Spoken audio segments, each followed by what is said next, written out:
Hello, welcome to प्रथम IAS. तो इस वीडियो में देखेंगे कि राम मंदिर के तर्ज पे अब अयोध्या ही नहीं, भारत के दूसरे राज्यों में भी मंदिर बनाने की योजना चल रही है। और हाल ही में आपको साउथ भारत, दक्षिण भारत की एक स्टेट है कर्नाटका, उन्होंने उनके जो एक मिनिस्टर है, शिक्षा मंत्री, उन्होंने प्रपोजल रखा है मिनिस्ट्री ऑफ टूरिज्म के सामने और स्पेसिफिकली जो वहाँ के चीफ मिनिस्टर बोम्मई साहब है उनके सामने कि भाई अगले बजट में राम मंदिर के तर्ज पे जो अयोध्या में बन रहा है उसके तर्ज पे एक आप मंदिर यहाँ भी बनाओ, ग्रैंड भव्य मंदिर। तो इस वीडियो में हम लोग देखेंगे कि एक्चुअली में कर्नाटका के इन मिनिस्टर का प्रपोजल क्यों है ऐसे, और जोड़ने की कोशिश करेंगे सारे तथ्यों को कि किस तरीके से अयोध्या की जो राम मंदिर है वो कर्नाटका से जुड़ी हुई है। और जब राम गवन हुआ था, जी हाँ, आपको पता होगा राम जी, लॉर्ड रामा, वो कहाँ गए थे? तो अपने पिताजी के जो भी उनका दिया हुआ वचन था उसके अनुसार वो गए थे कहाँ पे? आपको वनवास। तो इन सब चीज़ों को हम यहाँ पे इस वीडियो में आपको तथ्यों को जोड़ करके बताएंगे, इकोनॉमिकल पर्सपेक्टिव से, टूरिज्म पर्सपेक्टिव से, कि एक्चुअली में क्यों ये स्टेट जो अपना एक इम्पॉर्टेंट स्टेप ले रहा है, जहाँ पे कहीं ना कहीं अपार्ट फ्रॉम फेडरलिज्म यहाँ पे अब अपोजिशंस आपको डिफरेंट तरह के इशूज क्रिएट करेंगे। तो चलिए बिना किसी देरी के हम स्टार्ट करते हैं। बट बिफोर स्टार्टिंग, अगर आप लोगों अभी तक प्रथम आईएएस को सब्सक्राइब नहीं किए हैं देन डू सब्सक्राइब। तो जैसा कि आप यहाँ देख रहे हैं, ये हिंदुस्तान टाइम्स का आर्टिकल्स है, कर्नाटका विल बिल्ड राम मंदिर on lines of Ayodhya temple says minister.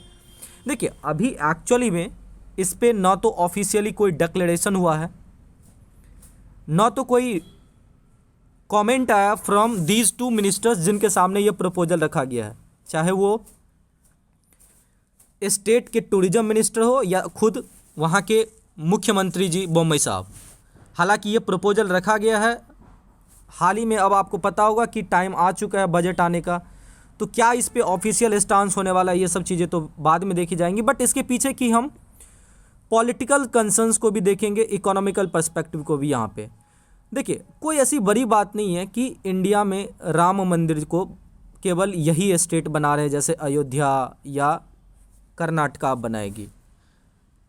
भगवान श्री राम जी को आपको पता होगा पुरुषोत्तम कहा जाता है, मर्यादा पुरुषोत्तम। और मर्यादा पुरुषोत्तम का आप अगर लिटरल मीनिंग देखोगे तो देखो, मर्यादा का मतलब होता है कि आप अपने राइटनेस, ट्रूथ को कितना ज़्यादा आप इम्पॉर्टेंट तरीके से समझते हो। और पुरुषोत्तम अमॉन्ग पीपल, मेन, तो जो लोग based in the human, specially in main होता है, उन्हें हम मर्यादा पुरुषोत्तम बोलते हैं। और लॉर्ड विष्णु के ये 7वें अवतार को, इनकार्सिनेशन फॉर्म को भी राम जी आपको एक तरीके से इंडिकेट करते हैं। और ऐसा माना जाता है कि त्रेता युग के बाद अगर एज अ ह्यूमन किसी भगवान के रूप में पूजा जाता है तो वो भगवान श्री राम जी है। तो ये सब तो माइथोलॉजिकल पार्ट्स हैं, एपिक हैं ये रामायण के। बट हम यहाँ पे कुछ इंपॉर्टेंट चीज़ें देखने की कोशिश करेंगे।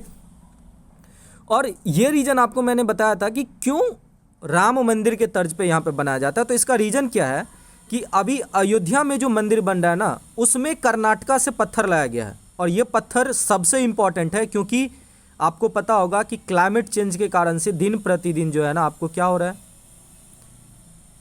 डिफरेंट कैलामिटीज आ रहा है, जिसमें से अर्थक्वेक भी एक नेचुरल त्रासदी है।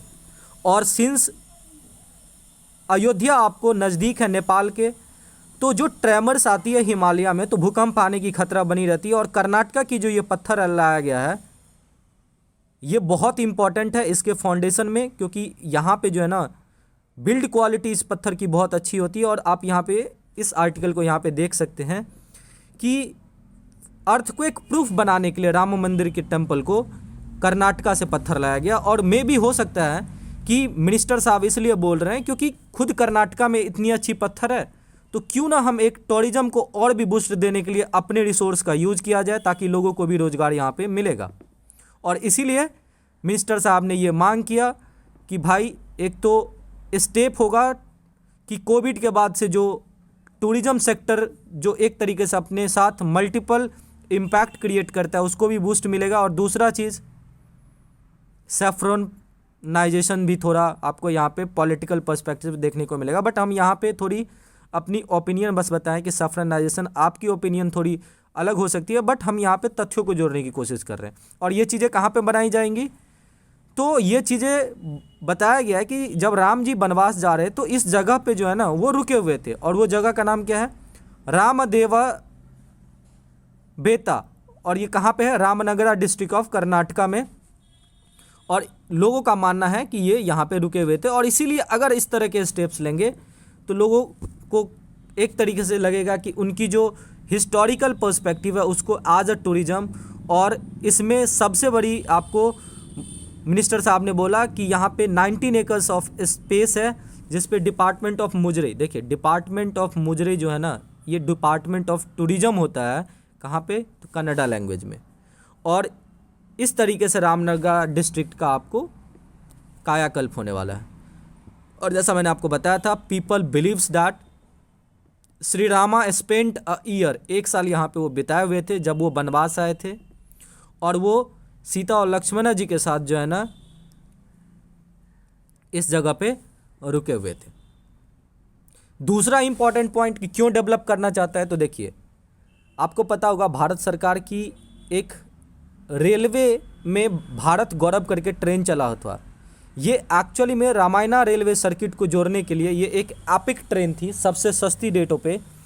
और जहाँ जहाँ श्री राम जी रुके हुए थे, अयोध्या से लेकर के जनकपुर अपने मैरिज के दौरान, फिर आपको साउथ में आपको पता होगा तेलंगाना को साउथ का अयोध्या भी कहते हैं। और मिनिस्टर साहब का ये यहाँ पे सपना है कि क्यों ना हम इसे as a south of Ayodhya develop करें, इस जगह को जो अभी मांग में चल रहा है।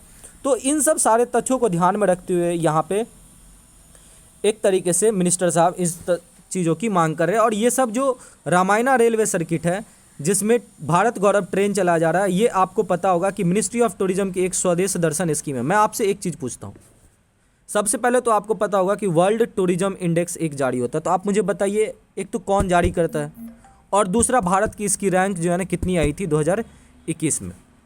आगे बढ़ते हैं तो देखिए सेकेंड इंपॉर्टेंट पॉइंट क्या है कि सॉदर्न स्टेट को जो है ना वो बिल्कुल एकदम हरी में मोड में है अपने हिस्टोरिकल डेवलपमेंट के लिए, ताकि बूस्ट मिले टूरिज्म सेक्टर में। और हाल ही में इंडियाज टूरिज्म स्टैटिस्टिक्स 2022 लॉन्च हुआ, ये आपको मिनिस्ट्री ऑफ टूरिज्म रिलीज करती है। और इसमें देखा गया कि इंडिया की tourism and hospitality sector boom पे जा रही है, लगभग 12% की यहाँ पे आपको ग्रोथ देखने को मिली ईयर ऑन ईयर बेसिस पे।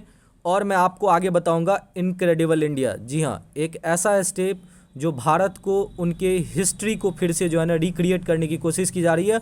और ये जो इंडियाज़ टूरिज्म स्टैटिस्टिक्स था 2022, इसमें मिनिस्ट्री ऑफ टूरिज्म के हिसाब से ममलापुरम जो तमिलनाडु में है, साउथ स्टेट, और इसमें 4th नंबर पे आपको कर्नाटका आया था। और इस कारण से भी कर्नाटका की जो ये स्टेप्स है वो कहीं ना कहीं इस टूरिज्म जो इंडस्ट्री है उसमें स्टेट ही नहीं बल्कि पूरे भारत को भी 4 चांद लगाने वाली है। और मैं आपसे एक क्वेश्चन और यहाँ पे पूछूंगा कि ये जो इंडिया टूरिज्म स्टैटिस्टिक 2022 लॉन्च किया गया है, आप बताइए इसको किसने लॉन्च किया है। इनक्रेडिबल इंडिया के हिसाब से अगर आप देखें तो टूरिज्म एंड हॉस्पिटैलिटी इंडस्ट्री जो है ये भारत की one of the largest industries है सर्विस सेक्टर में। और ये हमारे वर्ल्ड के टोटल वर्ल्ड टूरिस्ट अराइवल में 1.6% इंडिया में आता है। उसके बाद इंटरनेशनल टूरिज्म रेसिप्ट्स में 1.5%, वही हमारे भारत में ये फॉरेन एक्सचेंज अर्निंग के फॉर्म में $8.8 बिलियन की आपको यहाँ पे कुछ यहाँ पे भारत द्वारा स्टेप्स लिया गया था गवर्नमेंट ऑफ इंडिया द्वारा, जैसे स्वदेश दर्शन स्कीम है, जैसे मैंने इसमें भारत गौरव की बात की तो ये इसी में आता है।